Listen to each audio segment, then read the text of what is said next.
Esta ilhota fluvial, Ilha Solteira, deu seu nome à usina hidrelétrica em construção acima da ilha, neste local, sobre o rio Paraná. Maior hidrelétrica do mundo ocidental, Ilha Solteira forma com a usina de Jupiá, em final de construção, o colossal conjunto energético de Urubupungá.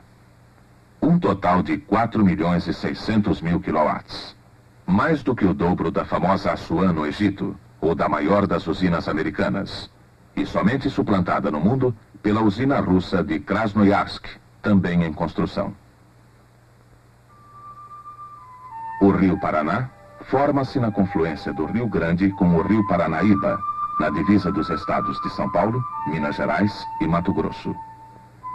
Na altura do Salto de Urubupungá, a 100 quilômetros de sua formação, recebe as águas paulistas do rio Tietê. Num curso de mais de 4.000 quilômetros, deságua no Atlântico, entre a Argentina e o Uruguai, sob o nome de Rio da Prata. O Salto de Urubupungá, que vemos aqui, acentua um desnível de 60 metros entre a cabeceira do rio Paraná e Jupiá. Este desnível, o enorme volume d'água do rio, o fundo rochoso de seu leito, determinaram a escolha dos locais e justificam, tecnicamente, a concepção e a imponência do projeto.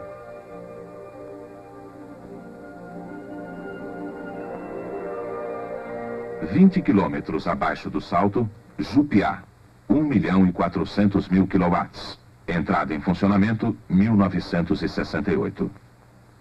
Acima do Salto, a 60 quilômetros de Jupiá, Ilha Solteira, em início de construção, 3.200.000 quilowatts, 2,5 vezes a potência de Jupiá.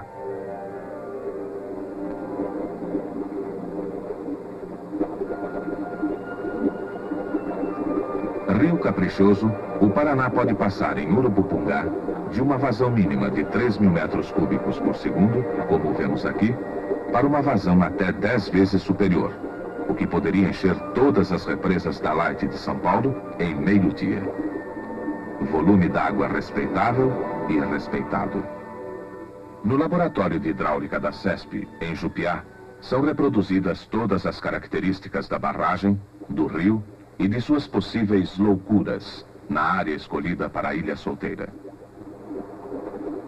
A CESP, Centrais Elétricas de São Paulo S.A., é uma empresa de economia mista, cujos técnicos, brasileiros, são responsáveis pela concepção, planificação e realização do projeto.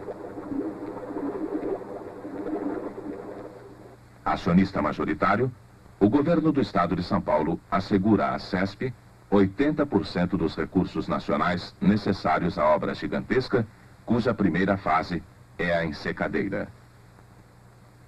A ensecadeira é uma barragem provisória, de rocha e terra, que desvia o curso do rio e permite secar parte de seu leito. O rio Paraná tem aqui 2 quilômetros de largura e forte correnteza.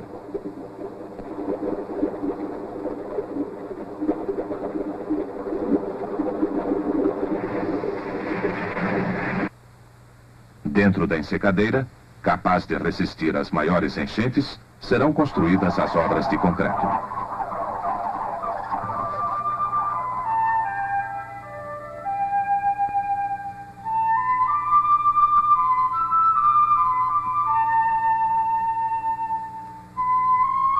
As obras de concreto compõem-se de 2 setores principais. Primeiro, a casa de força, sala de montagem e subestação. Segundo, os vertedouros. Vemos em Jupiá os vertedouros já prontos e a casa de força em acabamento. Ao ficar pronta a parte principal das obras de concreto, será removida a ensecadeira e fechado, definitivamente, o curso primitivo do rio. As águas passarão então pela casa de força, enquanto será terminada nas 2 margens a barragem de terra.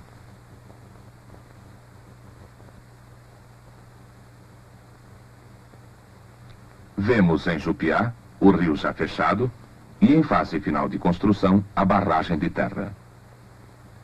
Em Ilha Solteira, a extensão total da barragem será de 7 quilômetros.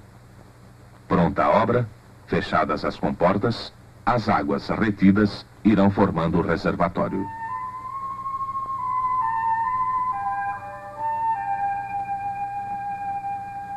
A casa de força, centro vital da usina, compõe-se das tomadas d'água, das saídas d'água e, no seu centro, das turbinas, instaladas em receptáculos como este que vemos em Jupiá.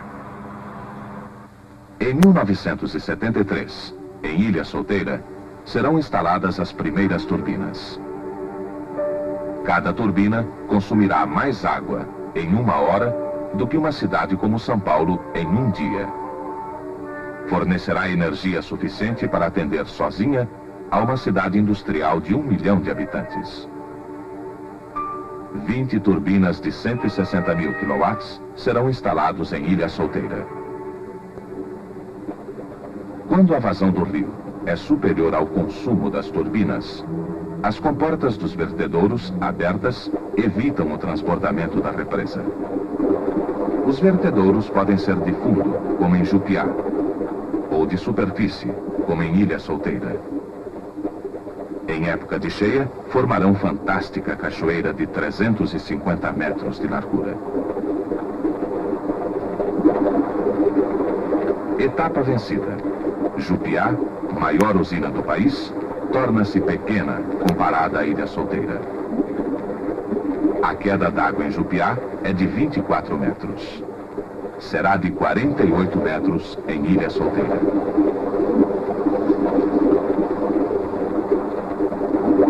O movimento global de terra e rocha representou em Jupiá a carga de 600 mil veículos iguais a este. Representará 1,5 milhão em Ilha Solteira.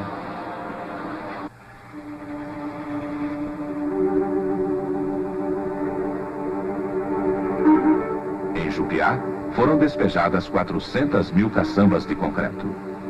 Serão despejadas mais de 1 milhão em Ilha Solteira, o que representará, por sua vez, as estruturas de concreto de 2 mil prédios iguais a este.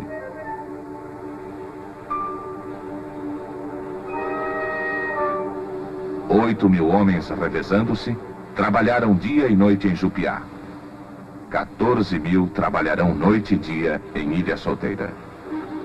Mas a experiência acumulada, o valor de uma mão de obra já treinada, os enormes recursos técnicos e mecânicos mobilizados para construir Jupiá, tudo será reaproveitado em Ilha Solteira.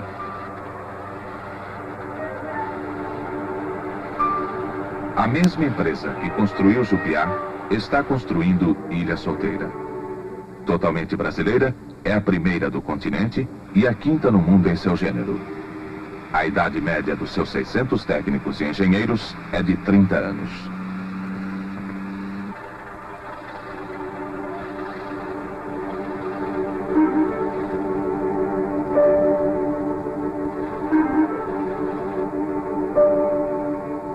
Do tamanho da Baía da Guanabara, o lago artificial formado por Jupiá submerge o Salto de Urubupungá, o Salto e a cidade de Itapura sobre o rio Tietê.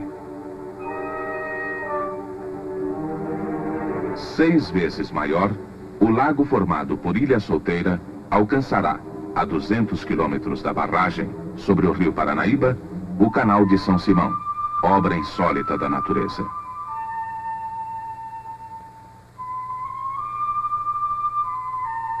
Este verdadeiro mar interior representa, num raio de 700 quilômetros, a duplicação da energia produzida, maior e mais rápida expansão industrial, intensa eletrificação rural, maior conforto e progresso para 50 milhões de habitantes.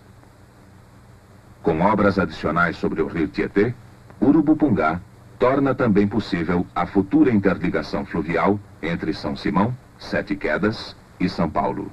Uma gigantesca estrada fluvial na região potencialmente mais rica de nosso continente.